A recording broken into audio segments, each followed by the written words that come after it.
ready to build resiliency, create a healthy lifestyle, and overcome adversity with a warrior mindset.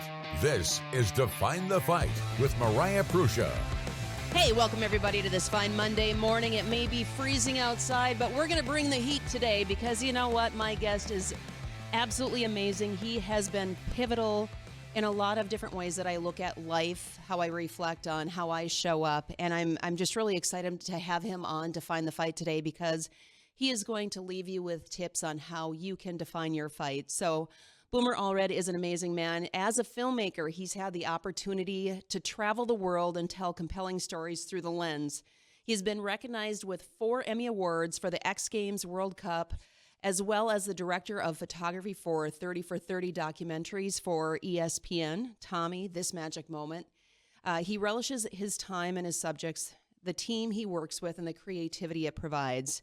Not only does he do that, I mean, that in itself is like a handful of goodness, but he's also a certified unbeatable mind coach. He is also a CrossFit, Charlotte, and pickleball coach, and so much more. He has really tested levels of adversity in his life, and I'm really excited to have Boomer on the show today. So, Boomer, welcome to Define the Fight.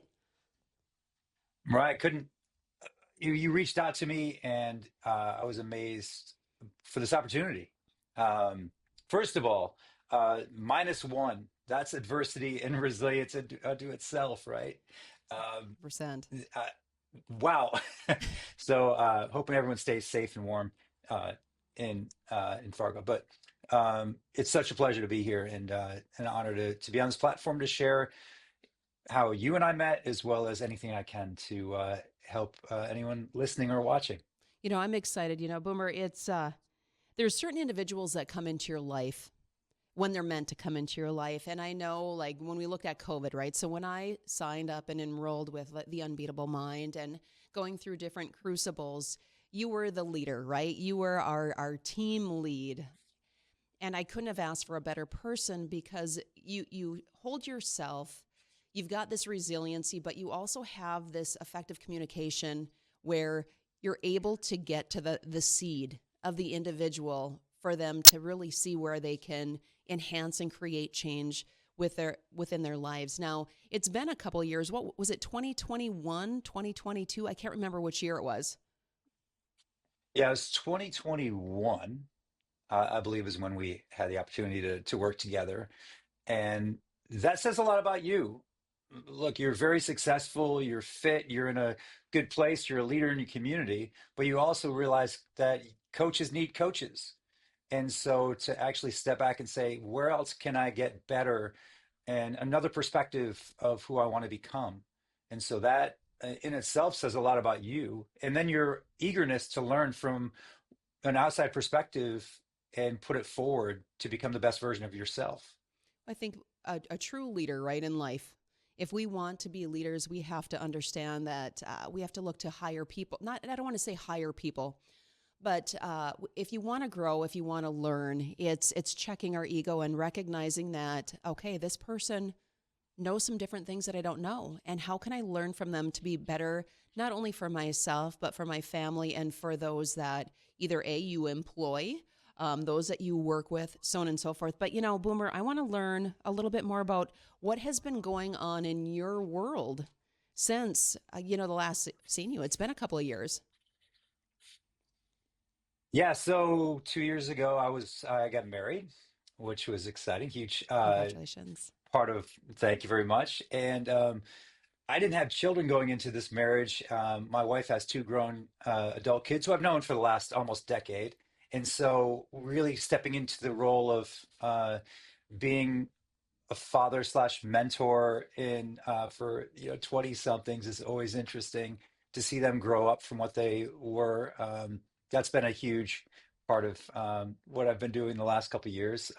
You mentioned pickleball. It's become a passion of mine. Love the game, and I loved it so much that I wanted to become a certified coach in pickleball. But if you go backwards and talk about what you spoke of at the beginning, is the idea is like mindset can show up in anything that we do, whether it's our relationships, our businesses, but even pickleball. So I do mindset and pickleball workshops. And so I teach people how to be calm in the chaos of this relatively simple game that people just have a passion for. And so I think anytime you can combine your passion with the thing that you're passionate with, pickleball and coaching, I get to combine the two and share that with others. And hopefully they take that mindset piece, which I encourage them to do outside of the building of we play inside, and take it into their relationships. How can they be calm when things are going crazy around them, when they're stuck in traffic or they're having something bad happen at work? How can they use breath to slow things down? So I'm not a lot different from when we talked last. I'm coaching mastermind groups. I'm working with companies and employees to become better versions of themselves, to be better teammates. Still involved with SealFIt, still involved with Unbeatable Mind, and I run my own coaching practice as well. Which is amazing. And, when we look at different things and how things have shifted in the world, if you haven't, I'm speaking from individuals who are listening today, if you haven't really taken a step outside of what you're currently doing and look at, okay, where is my mind? Where's my mind practice? Why am I feeling the way that I'm feeling right now? Or why am I not reaching this tier or level of success that I want to? Well, maybe that's where it really all evolves. Is it starts from internally, right? So it starts from the mind. So you have to win the battle in the mind before you step foot on the battlefield. And I want to know from your perspective, Boomer, what and when did you recognize the need to dive deeper into the trenches?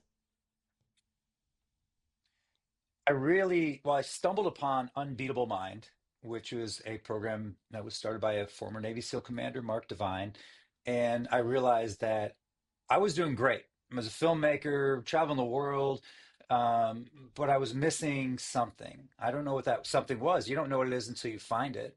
And finding Unbeatable Mind, finding a community, that really had a big impact. Is surrounding myself with people that have done things that I didn't even think about doing. Wow, you can do that. That's you can push yourself to a different place.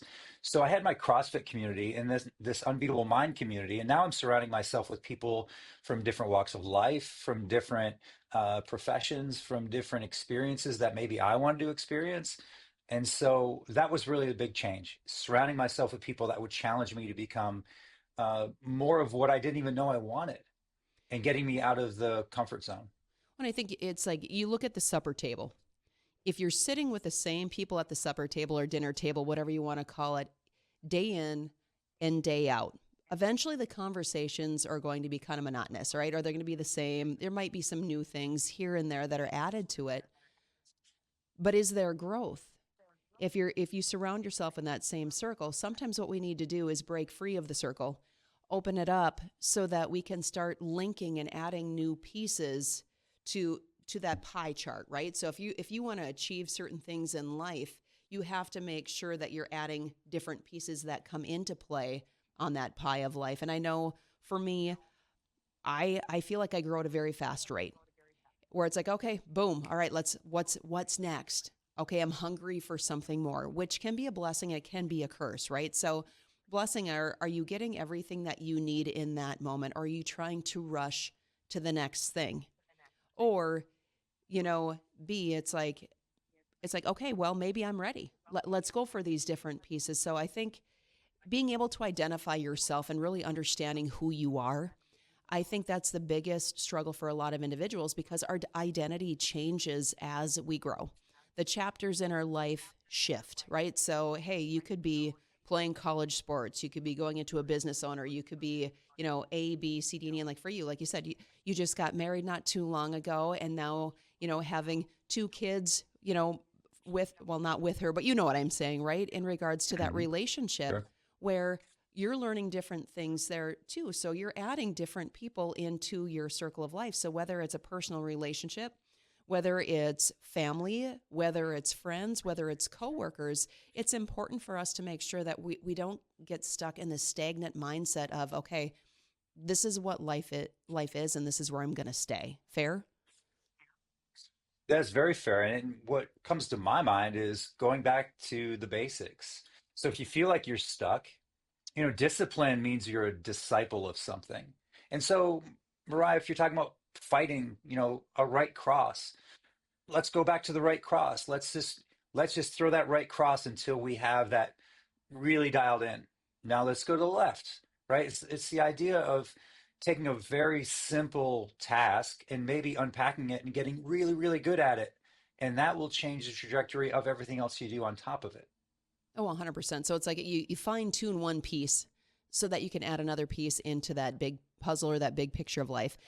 I want you to share how you went into that darkness of the mind, really, or really tested yourself on the red line. What is that to overcome? So let's first with Boomer. Why don't you define what Kokoro is? Sure, yeah. Kokoro is it's a Japanese word meaning melding of the heart and mind in action.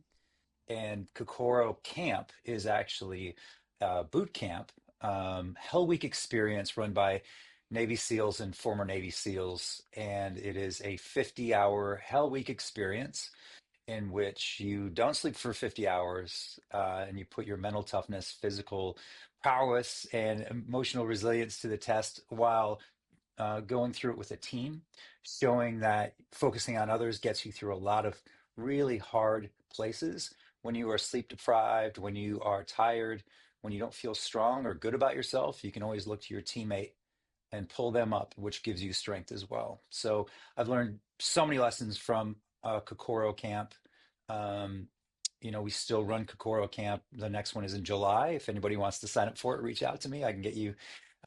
Spots are still available. But yeah, we call it a crucible event, and really does. If you know anything about the dark night of the soul, the hero's journey, leaving on a conquest and coming back and transforming into a different person, that really is why we call it a crucible. Just like in science, the two things in a crucible, it comes out different. You change the chemistry of it.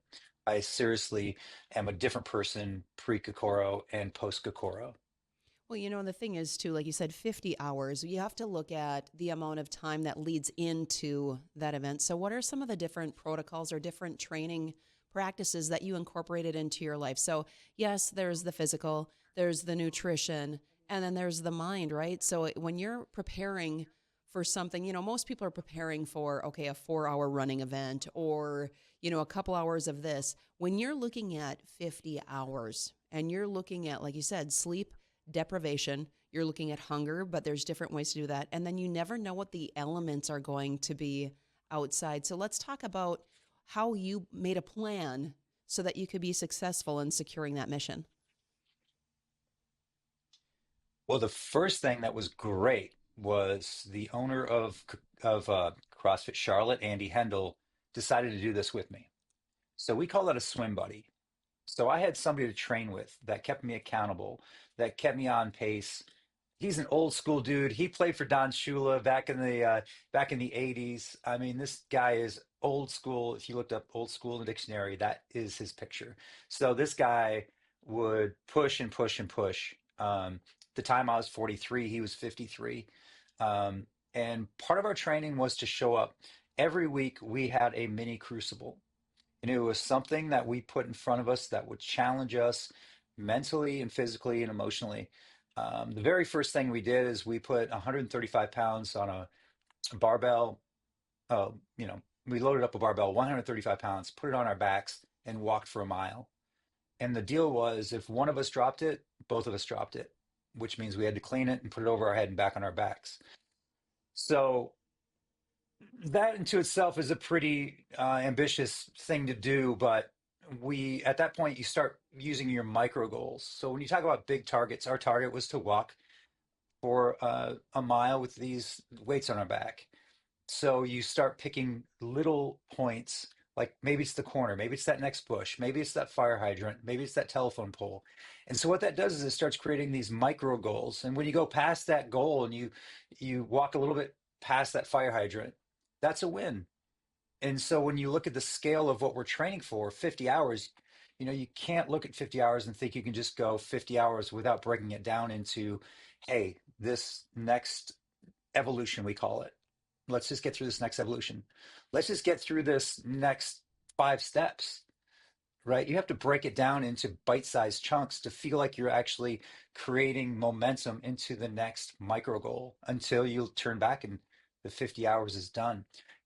Conditions, I mean, we were in the ocean in February, 56 degrees, which sounds pretty good today if it's -1, but Right. when you're in California and up all night, getting in the ocean, 56 degrees, getting out, it's 55 degrees weather, with some breeze.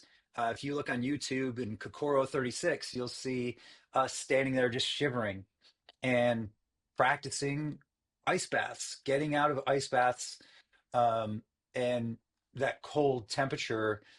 You have to do some of that immersion before you go. Cold showers every day. I mean, you know, I live in Charlotte, North Carolina, so you have to create that. Sometimes you have to create the adversity if it's not there. So those are just some of the things that we did. One workout, we started at midnight and we ended at 8 a.m. And because you have to practice going through the night, what does that feel like? So creating the same conditions, if not harder conditions than you're expecting, is a really great way to train for anything. If you're doing an ultra, if you're doing an ultra marathon, 100 miler, and you're not running through the night, you're not going to know what that feels like until it hits you, and it feels different. It could feel better. I kind of like that middle of the night. I'm not supposed to be up right now. Mom said I should be in bed training through the night. I kind of like that feeling.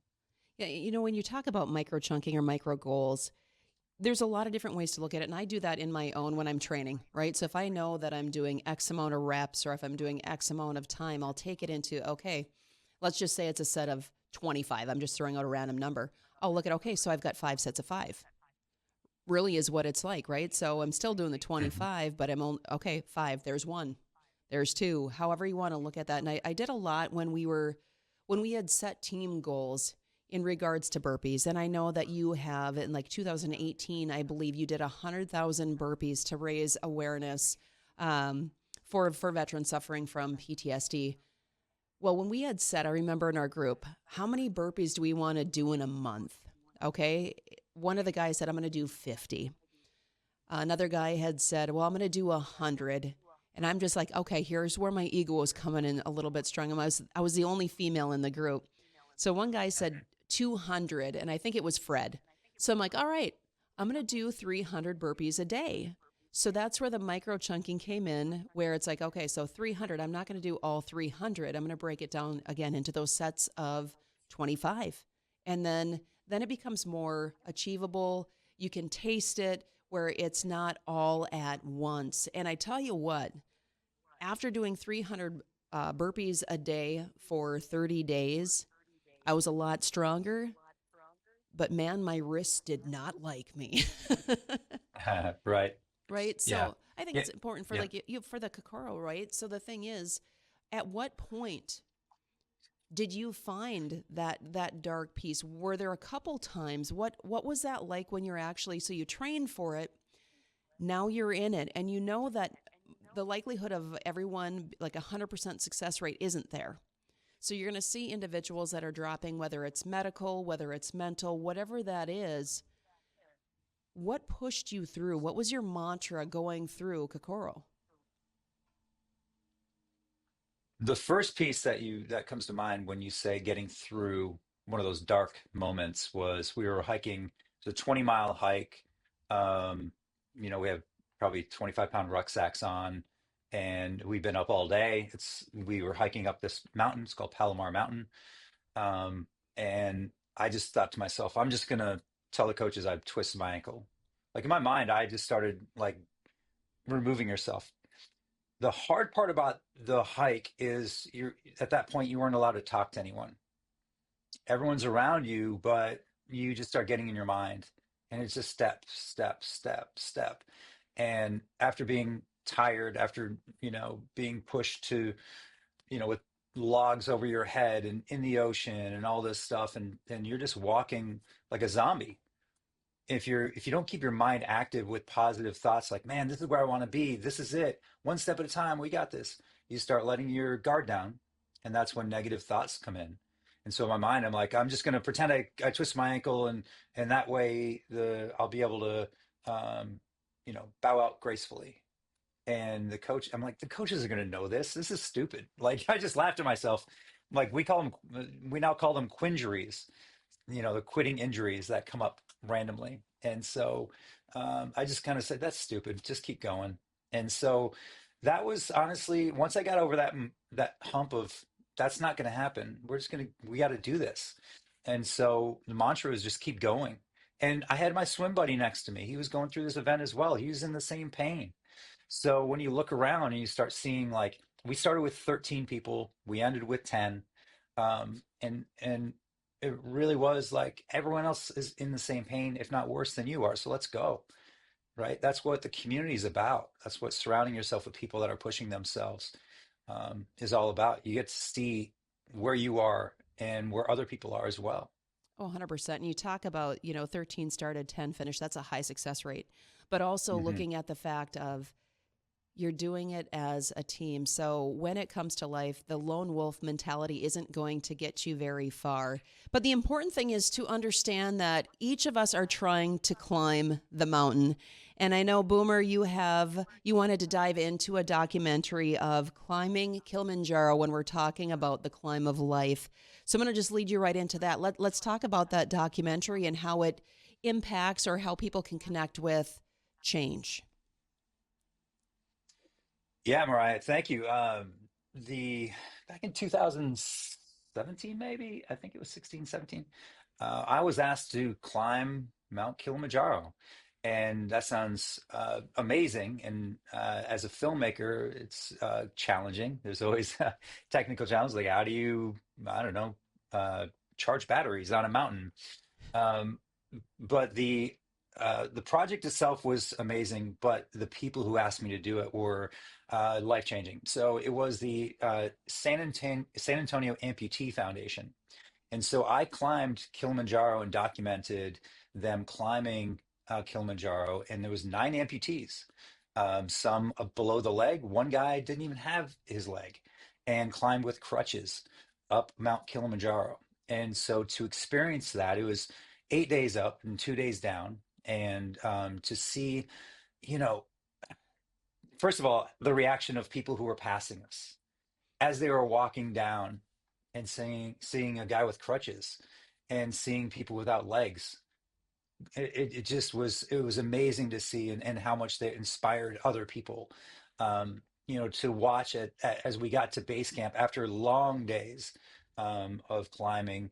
you know People, how they take care of when they had prosthetics. Like, I never have been around folks with prosthetics before, and to see, kind of the scabs, and how they took care of that. It's just stuff you don't realize until you're around it, and it opens your eyes to how much they're really going through. And so to go through that experience, I'm getting emotional. It's amazing to see. We can make up a lot of excuses, but to say, hey, I'm going to climb the tallest mountain in Africa with my friends, and get to see that.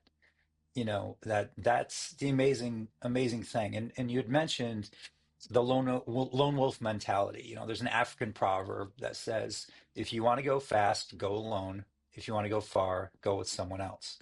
And this was so true. We rallied around each other, and just to see that, and be there to be able to document it, it was the ultimate in mindset and perseverance. You get halfway up that mountain, you know, there's only one way to go down, and that's someone carrying you down. And so we had a lot of, obviously, oxygen um, troubles. We had some fitness troubles. We had to go slow, but we made it up to the top of that mountain in a huge storm. And after the storm cleared, it was blue skies, and we were up on the top of they call it the roof of Africa for probably 2 hours before we even left. We just were hanging out there. And so I felt that was really, um, when you start talking about communities and you talk about doing hard things, you really have to consider, you don't know what other people are going through. Um, and after you talk to them, they can inspire you to go even farther.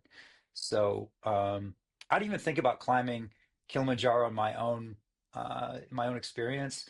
It was so easy to be next to these folks inspiring me just to go farther and capture what they were going through. What a powerful experience, because, I'm going to just circle back to what you had said in regards to when you're going through Kokoro on the self-sabotaging thoughts that were starting to come into play. Well, I'm just going to fake an ankle injury, or whatever that may or may not be.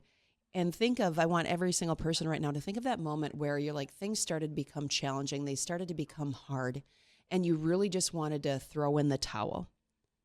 Now, taking individuals through, like you had said, amputees that had a leg, no legs, missing an arm, so on and so forth. The mindset is so different. It's like, I want to do this. I want to prove to myself that I can do this. And there are no excuses. I'm just going to keep going. And I think if everybody adopted that type of mentality of, I'm capable, I'm able to do this. There's individuals that may, have more challenges. But why am I not challenging myself? Why am I setting a limit on my capabilities? It's like you have this roof. It's like being in a basement with a false ceiling. That's the height. Okay, well, it's a false ceiling. That's the only height that I can go. But until you start breaking through that ceiling, what if above that false ceiling is a vaulted ceiling? Now, all of a sudden, you're opening up this big room, this beautiful vision that you may have enclosed yourself in. And I think that's the hardest part for me is I want to leave all my cards on the table, Boomer. I want to know, hey, what can I do? What can I try to do? And I might not be successful at, but I'm successful in the attempt. And I think that's where we get in this rut. And we get frustrated, we get agitated with all of these different things. But then the question is, but have you attempted? Like, why aren't you? So you have worked with a lot of different individuals. And what is the most common challenge that you may have seen in those groups? I know, we go through emotional intelligence. We go through different things, whether it's financial. There's a lot of different pieces of the puzzle that can be out there. But what is the most common challenge that you find with, whether it's with entrepreneurs, CEOs, all of those different things that you've found within those groups? There's a couple of things. I'd like to go backwards before I go forwards. Just a couple of things came up while you were sharing. First of all, it's the attitude of I get to do this versus I got to do this. Yep. Or I have to do this, right? It's just even that flipping that mentality is one huge piece. Like, hey, I get to do this. It may suck, but I get to do it. The second piece is when you talk about that basement ceiling is something I came up with. Maybe it's out there. I don't know. It's called, I call it the reference of tolerance. And when you think about how it, some people call it personal best, but I think it's the idea of like, how can you measure the immeasurable? And so what is the reference of tolerance? How hard can you go?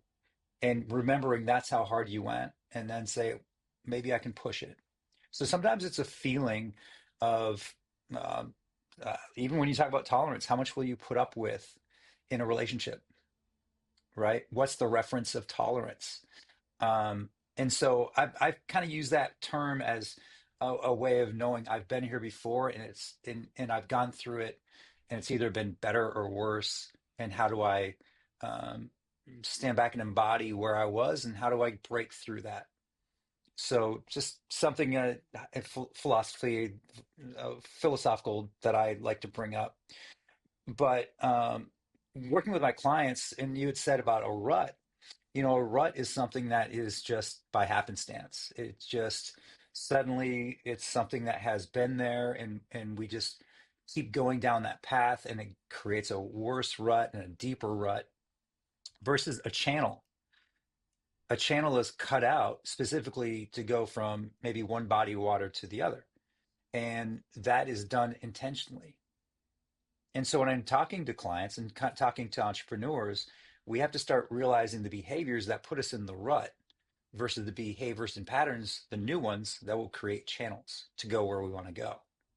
And so it's a very basic recognizing the thing that I've done won't get you to where you want to go, So right? what are tips then for individuals to create those changes? So you're talking about the behavioral patterns, right? We all have them. And it's learning how to Mhm. reprogram our mind to get through and navigate and create different shifts within our mind and within our life. So what are some key points that you would say to help people identify what those behavioral patterns are so that they can create that shift? Sure. For example, New Year's resolutions are a great example. Everyone wants maybe to change one thing in their life. Well, the behavior and pattern that had you from, from zero to last year, and suddenly you want to create these new behaviors to get to that resolution, then you have to start changing your mindset and just realizing if, let's say, you want to lose 10 pounds. Well, there's behaviors that realize when you go into the pantry at 10 p.m. that is not a behavior in which will get you to your result.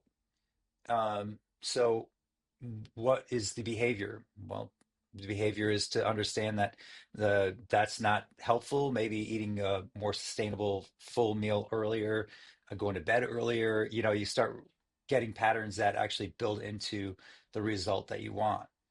You know, the the triggers are a huge piece. Triggering, recognizing triggers before they happen.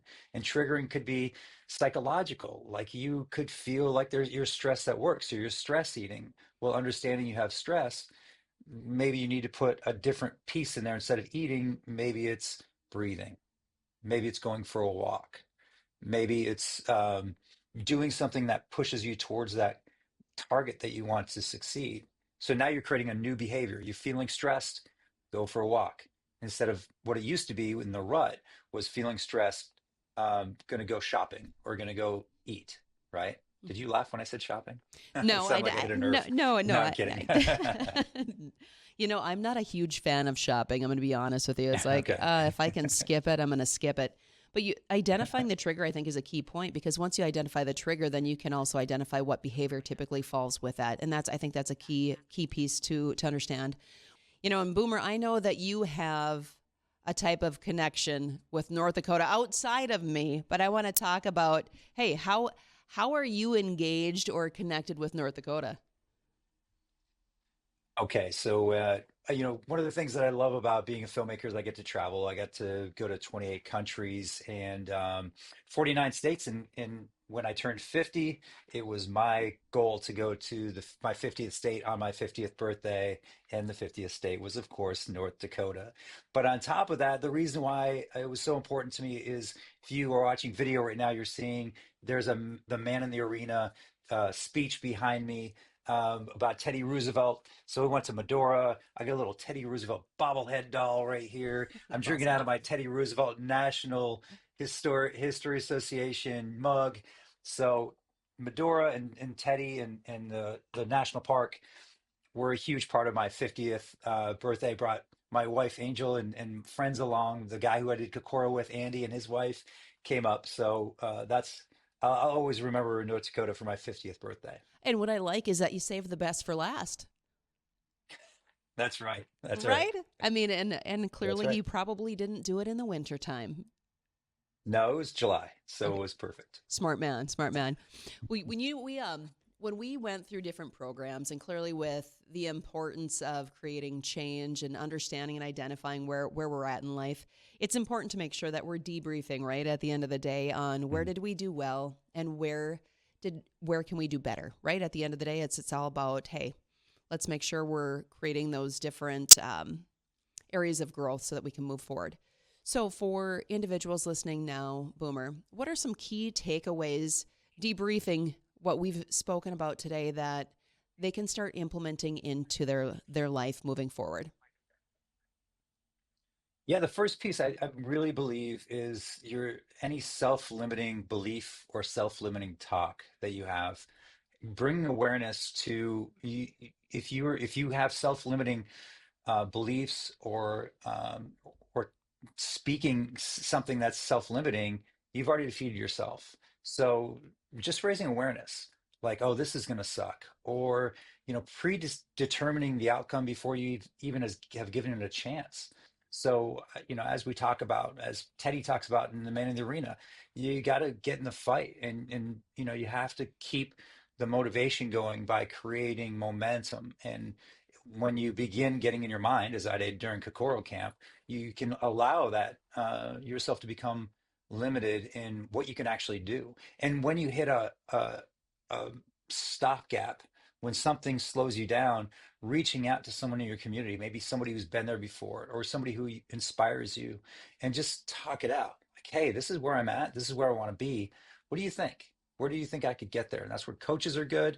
That's where mentors are really good. Friends that you respect their opinion.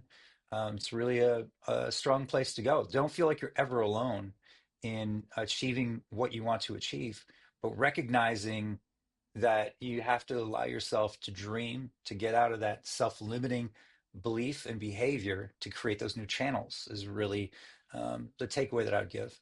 And I love that. And I agree with you wholeheartedly. So, Boomer, how do individuals, I know, hey, you have a plethora of strengths that you have, from filmmaking to coaching mindset, to coaching the body, to coaching the mind in the game. How can individuals learn more or connect with you outside of the show? There's a great example of not being prepared when someone reaches out with an opportunity. And so what I did is I learned from this opportunity. I should have a website that's ready to go. But I would say just you can reach out, boomerallred@gmail.com. It's Hey, okay. I would love taking any questions you might have. hey, you know what? And that's okay. You don't always need a website. If you've got an email, it's just as easy. And that's typically where the website directs you, is to Uh, the point of contact that's right. there. Well, I appreciate you, Boomer, coming on the show. It's always nice to, A, get reconnected, but then, two, it's like there's that tribe, right? Those individuals that wholeheartedly are doing it in life. They're not talking about it. They're not just reading 100 motivational books on how to create or self-improvement, on how to change their life, and just read it and keep that tucked in. You're an individual that is actively learning on, hey, how can I grow and how can I incorporate this into my life? And I think that's another key takeaway is you can read all you want, but where are you going to implement it? And that's where change really occurs. So I appreciate you, like I said, making the time to come on the show today. But yeah, it's been an honor to have you be a pivotal piece in my life, and I know in others' lives that are moving forward. Oh, it means the world to me to hear that. It gives me chills. It's amazing just to even be in that space to allow you to grow and see who you become and how you influence others. I mean, you're a leader in your community, and any little piece that I can be part of that is really it's an honor. I appreciate it. So, one thing I do want to share moving forward is if you want to support our nonprofit, Define the Fight org, it's really important that we make sure not that we're helping just adults, but we're also tapping into our youth. And we have our first ever friend raiser, Farm Flannel and Family, that is coming up on February 6th at Rustic Oaks. All of the food is organic. There are no chemical base there. This is for you to also bring your children to. We're going to have 2 different stations that are set up, and one is the Cultivate to Grow. So teaching your kids how to grow their own food, get their hands back in the soil, and how soil health is also pivotal, I should say, in regards to human health. So if we want to create change and teach our children how to start with a healthy lifestyle, it starts with today. So to find out more, go to definethefight.org or to our Facebook page, Define the Fight org. Until next week, you guys have a phenomenal weekend and continue to define your fight.